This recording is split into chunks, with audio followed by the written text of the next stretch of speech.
Number 1. What type of lifestyle do you have at present and why did you choose this kind of lifestyle?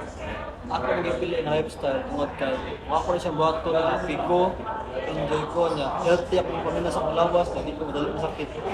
Niya, mora to siya.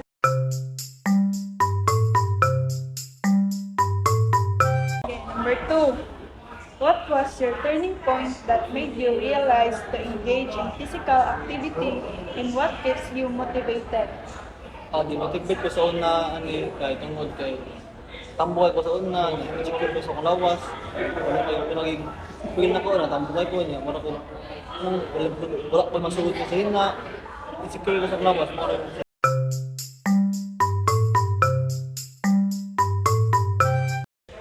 Number 3. As an exercise enthusiast or regular exerciser, what will you advise a person with no interest in engaging in physical activity? Ang matambag sa mga tao na walay hilig mo exercise o walay interest kay dapat mo need mo exercise dayoy para inyong lawas healthy, hindi mo dalang sakit kay ano nga ron sa panahon karon niya. Nagsigpunuan nga araw panahon na nalupit ang sakit, na mahal kaya mga tambal, unang need daw exercise para prevent ka lang ba kay kapag na ka, prevention is better than cure man good. Mo dapat prevent ka sa kana makatok mo. Agi sa ganang mo nang need ka exercise.